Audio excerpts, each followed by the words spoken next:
episode of PumaNews, Burton High School's broadcast. Our first segment is about an important topic that media has not been covering. Since last year, Venezuela has been in an economic crisis under the presidency of Nicolas Maduro. The economic failure of Venezuela has led to the highly increased prices on daily products such as food and medication. This has led to many Venezuelans protesting against the government because they cannot afford food and pleading to other countries for help. Here's a talk show discussing other opinions and that should be done to help.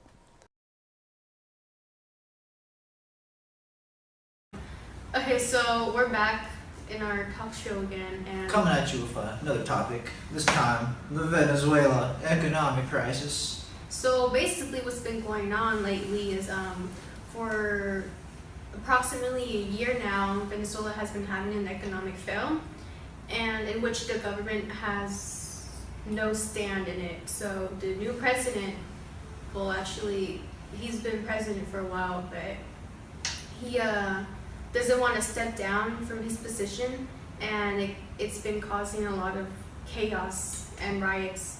Also, there's a lot of people who can't afford food, so people that are living around the border, they go to the other countries next to them so they can buy some eggs and milk. So far, the U.S. has no official stand on the situation, but with all the recent riots and all the climbing debate, there's been pushed to take an action, but so far it's been nothing. What do you think, Raul? I think the president should at least help out their people, since everything's really expensive and really messed up.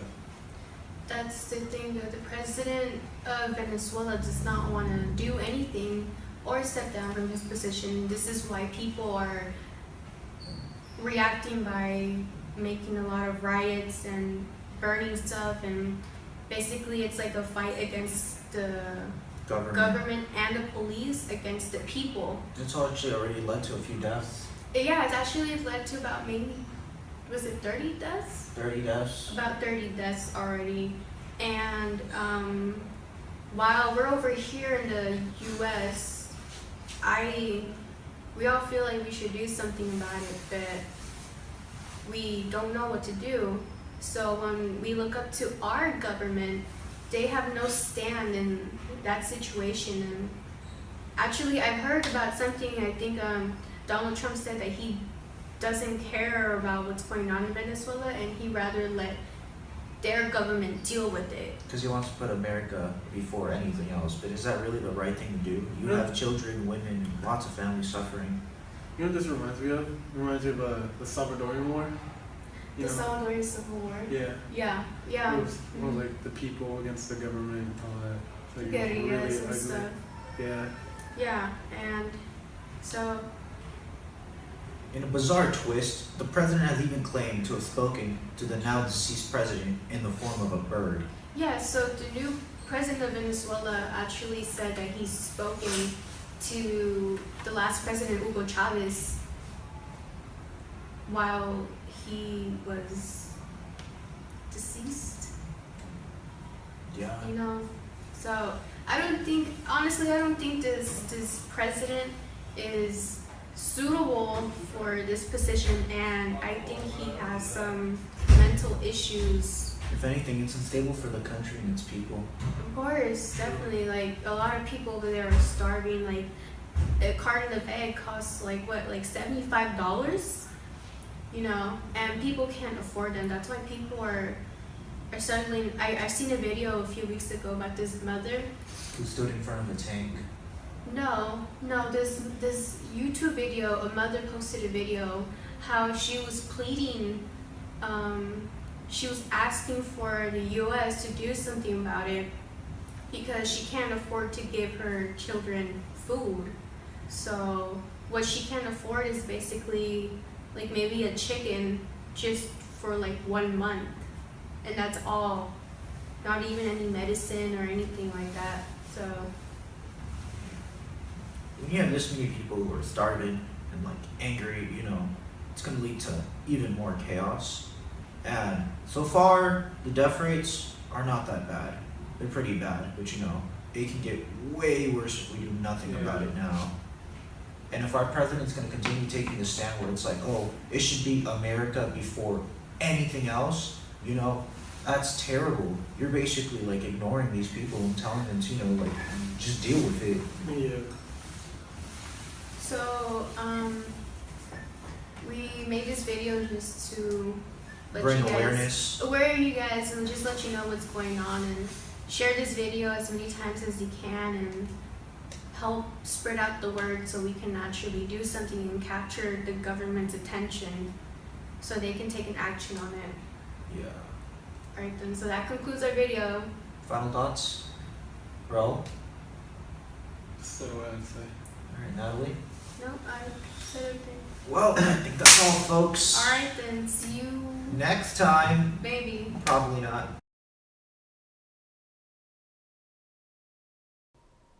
There's little media attention on this issue, but most Spanish language news keep up to date on what is happening. Up next, we have Mitchell, Myra, and Mahmoud interviewing two Burton seniors who work for a program called Genesys Works. Genesys talks to upcoming seniors who may be interested in an internship for popular companies. Hi, my name is Jan. I'm a senior and I currently intern at Dome Builds. Okay, so what do you do at your work? So at my work, I am IT support. So basically what I do is I help anyone who has trouble with their machine. I set up new employees with new machines so that they're able to work. And I'm also like the go-to guy when people come in and ask for help. What's your favorite experience as a worker? My favorite experience as a worker?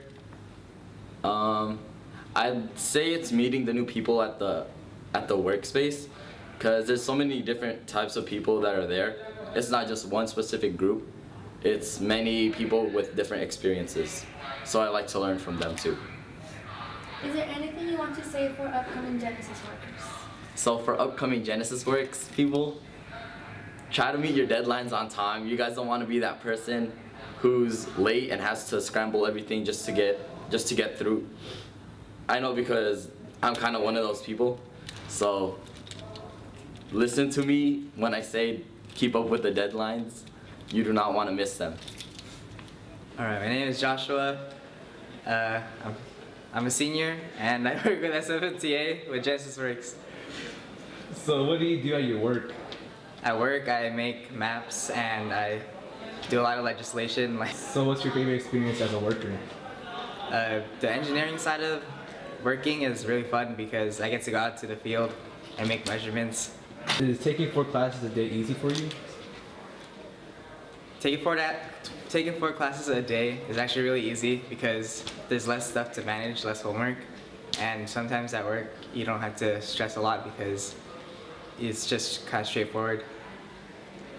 Okay, and last question. What's the hardest part about managing work and school?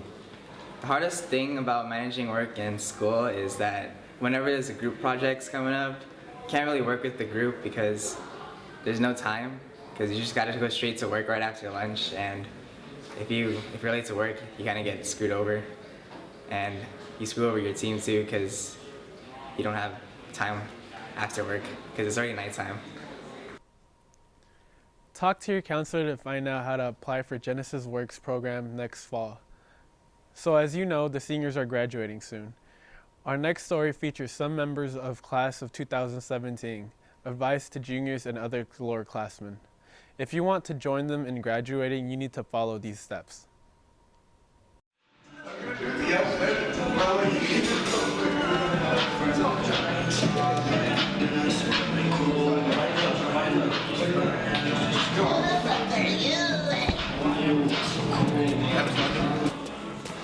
What advice would you give to the upcoming seniors? Y'all should just keep in touch with your counselor. Make sure you have your A through G requirements and sign up for SAT early. How do you feel about graduation coming up? I feel good. I feel that it's about to be lit because we're about to leave Burton High School. And what advice would you give to the upcoming seniors? Y'all should do your work, focus on it, try to get as best grades as you can. Just do the best you can. What advice would you give for upcoming seniors? Make sure to sign up first Pell Grant on time, and so you don't have to worry about it after you get accepted by college. What advice would you give to the upcoming seniors? My advice for the upcoming seniors would be do your work, have C's and aboves, and try to do your applications early. Alright, so do you have any advice for upcoming seniors? Make sure you guys check your A through G requirements and make sure to keep in touch with your counselors. And also be sure to sign up for your SAT and ACT. And just don't slack off. You know, senioritis can really get you, but just make sure you guys keep up with your work overall. Make sure you guys sign up for FAFSA. Yeah. That's about all we have for this episode. Thanks for watching.